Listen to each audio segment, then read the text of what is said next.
When I first felt electrosensitive, pretty sure it was around 5, 6 years old. That's when I started getting meltdowns a lot. I was getting heat effects. I was getting bad marks, couldn't think straight, and a lot of those effects just started happening, and then my mom did research and she found out that it's a possibility that was that. So you should try to not do that. There is lots of symptoms. My nerves could start going. Like I could start getting all nervous and I could get heart arrhythmia. My heart could go out of whack. I could start being very obnoxious. My first car was not even a car, it was probably like this type of plaster type paper type thing. My dad put it on to stop the radio waves from the cell boosters and the Wi-Fi and the smart meters from coming in, because without this, they would come in strong and I would not be able to sleep in my bed. But since he put it on, there's still some that come in, but very less, like not that much than before. So that made a big difference. I have a very, very supportive school, so they don't have Wi-Fi everywhere. So school, well, it's fine because everyone supports me. They take off their phones, they put them on airplane mode. They make sure that if there's Wi-Fi, they'll send me into another class. It's very good.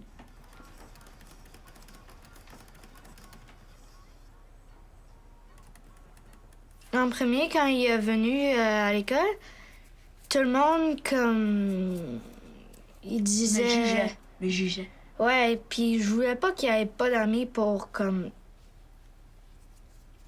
Je voulais juste pas qu'il y ait pas d'amis.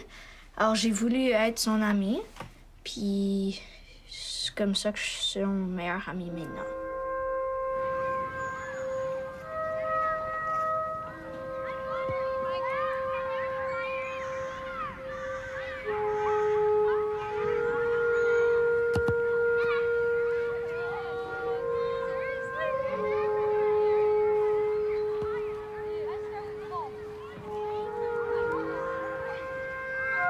So for some reason, he was wanting to play with certain kids at school. One of them would call him, oh, I don't want him on our team. Wi-Fi kid, that's the Wi-Fi kid. You know, and the Wi-Fi kid. It was just getting on his nerves, and then he had Kaylin. He just was Jayden's lifeline. He didn't judge him. The fact that he was curious helped. And I wish others would be a little bit more curious, but in a nice way. Kaylin was curious in a nice way. He would ask Jayden questions. So once he became a little bit more aware of the subject, and I didn't even really know this until not too long ago when I asked Jayden, how did Kaylin make a difference in your life? And he said, well, you know, he would ask questions and I would just answer, and he wouldn't, like, you know, get nasty or mean or say things. He would actually just listen and understand.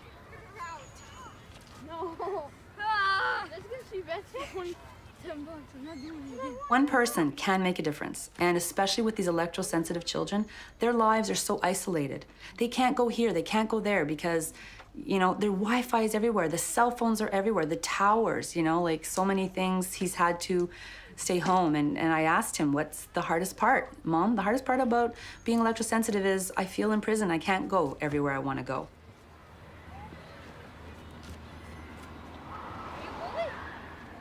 I don't think too far ahead in the future because it can be overwhelming. So right now, I'm more thinking about high school. Where is he going to go for high school? And right now, it's hard to find an environment with a high school. The high school that I went to and where I would wanted him to go to, which is close to home, has a massive tower there. And just to drive there, it's so powerful. So to go out for recess or to do gym out in the field, it's the choices are so limited. But inside, it might be better, but then you have to deal with all the Wi-Fi, the cell phones, the laptops, and it's much bigger. So that concerns me for the children's future, because Jayden's world is getting smaller and smaller, and that's why I have to continually look for what I can to allow him to have a life.